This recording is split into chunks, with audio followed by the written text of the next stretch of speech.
Bonjour, cette capsule va porter sur les ensembles de nombres, donc les différents ensembles de nombres qui sont utilisés dans le domaine des mathématiques. Commençons tout d'abord avec l'ensemble n des nombres naturels.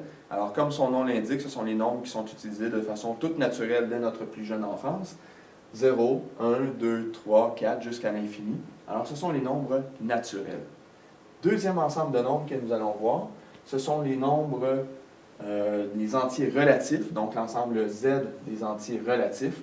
Alors, nous avons dans cet ensemble tous les nombres négatifs, moins 1, moins 2, moins 3, moins 4, moins 5 jusqu'à l'infini. Et du côté positif, 0, 1, 2, 3, 4, 5 jusqu'à l'infini aussi. Mais ce sont des nombres entiers, donc aucune fraction, aucun nombre décimal dans l'ensemble des entiers relatifs. Et comme on peut le constater, l'ensemble des nombres naturels est inclus dans l'ensemble Z des entiers relatifs.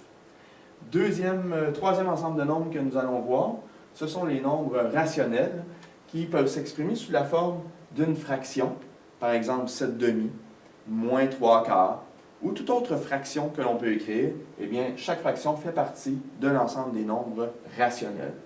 Nous retrouvons aussi dans cet ensemble tous les nombres qui peuvent s'inscrire sous la forme décimale finie ou périodique. Alors, la forme décimale finie, ce qu'on entend par ça, c'est donc un nombre à virgule qui se termine. Par exemple, moins 23,149. C'est un nombre décimal et qui se termine, il ne se poursuit pas à l'infini. Alors, ça fait partie des nombres qui sont dans l'ensemble des nombres rationnels.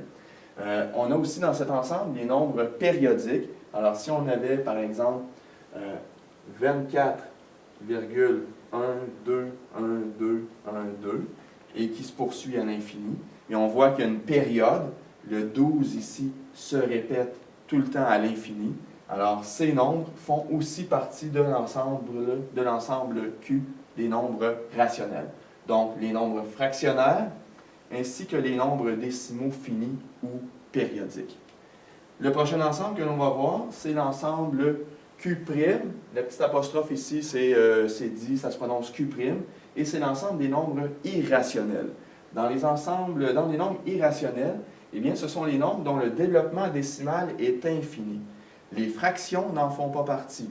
Ce sont vraiment les nombres à virgule, les nombres décimaux, qui se poursuivent à l'infini. Un exemple de ça, eh bien, évidemment, l'ensemble, c'est la lettre pi qui représente le nombre 3,14, 15, 9, 2, 6, 5, qui se poursuit à l'infini. Il n'y a pas de période, il n'y a aucune répétition dans le développement décimal. Alors, c'est un nombre qui fait partie des irrationnels. Nous retrouvons aussi dans cet ensemble un nombre comme racine de 2. Alors, racine de 2 qui est 1,4142 qui se poursuit à l'infini. Le développement périodique ne se répète jamais. Alors, ça fait partie des nombres irrationnels, l'ensemble Q'.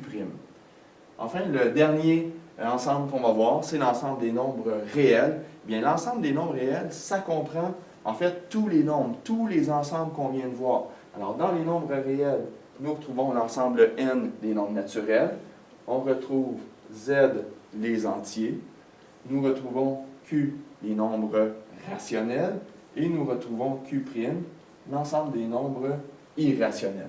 Alors, tous ces ensembles sont en fait des sous-ensembles qui sont inclus dans les réels. Voilà, je vous remercie.